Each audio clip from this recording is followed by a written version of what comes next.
বাইকটা গত কয়েক বৃষ্টিতে আসলে ময়লা হয়ে গেছে, একটু ওয়াশ করা লাগে।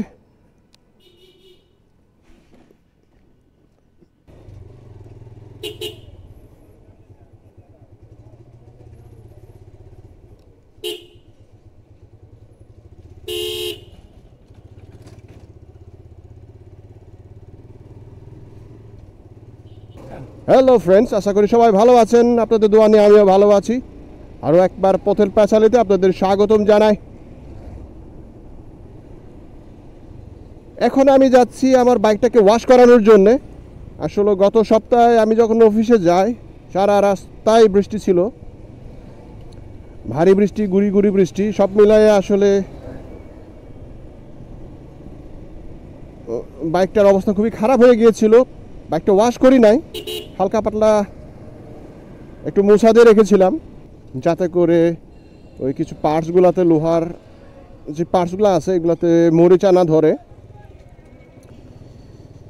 আমরা যারা বাইকার, আমরা অবশ্যই ভালোভাবেই জানি যে আসলে আমরা নিজেদের যত্ন যতটুকু না করি, আমাদের বাইকের যত্ন, তার সৌন্দর্য ফোটানোর শতভাগ চেষ্টাই আমরা করি, অযত্নের কমতি রাখি না আমাদের বাইকগুলোকে।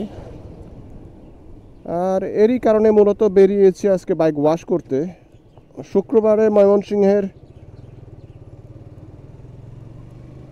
এই বাইক ওয়াশ করানোর একটু ঝামেলার, কারণ সব গ্যারেজগুলো বন্ধ থাকে, সার্ভিস সেন্টারগুলো বন্ধ। তারপরেও এই পণ্ডিতপাড়ার মোড়ে কয়েকজন বাইক শুধুমাত্র বাইকের ওয়াশটা করায়। তবে আজকে পাবো কি না আগে যায় দেখি।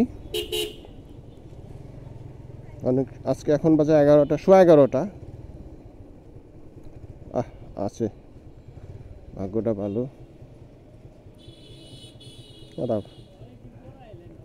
হ্যাঁ, ভালো আছেন না?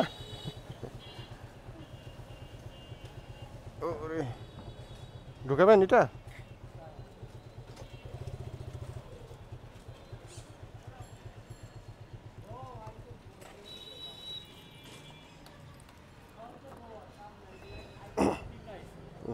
না, এর আগেও আসছিলাম, আপনি ছিলেন না, ধুয়ে নিয়েছি।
সো ফ্রেন্ডস, বাইক ওয়াশ আপাতত কমপ্লিট। তারপরেও কিছুটা কাজ আছে যেটা নিজে করব। সেটা হলো বাইকে লুপ করতে হবে চেইনে, আর দ্বিতীয়ত হলো হালকা পলিশ করতে হবে।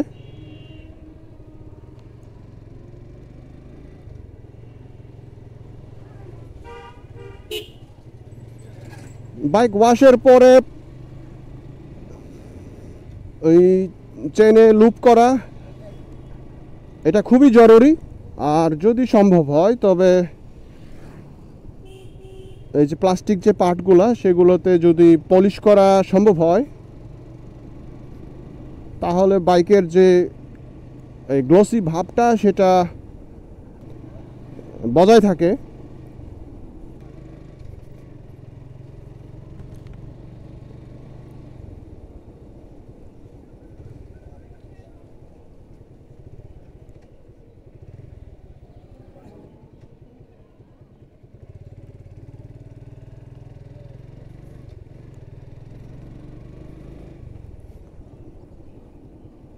শুক্রবার পার্কের ভিতরে মোটামুটি মানুষের আনাগোনা ভিড় দেখা যাচ্ছে।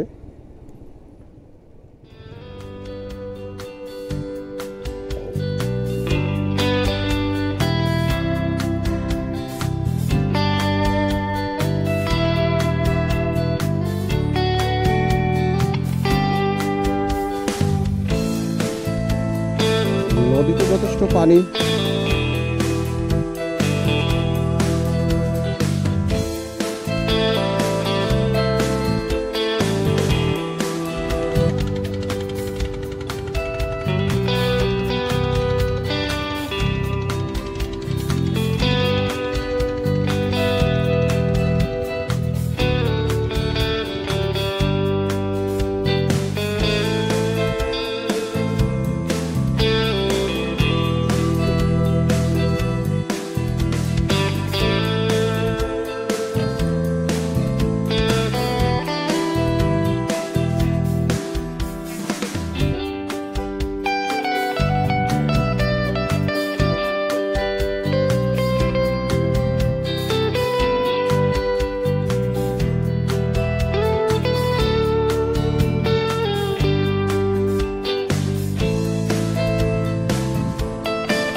সো ফ্রেন্ডস, আজকের মতো এখানেই পথের পেঁচালি শেষ করব। তার আগে আপনাদেরকে আবার ধন্যবাদ জানাই আমার এই ভিডিওটা দেখার জন্যে। আজকে আর কথা বাড়াবো না। ভালো থাকবেন, সুস্থ থাকবেন। দেখা হবে পরবর্তী কোনো পথের পেঁচালিতে। অবশ্যই হেলমেট পরে বাইক রাইড করবেন, সে অনুরোধ জানিয়ে আজকের মতো এখানেই শেষ করছি। Bye bye.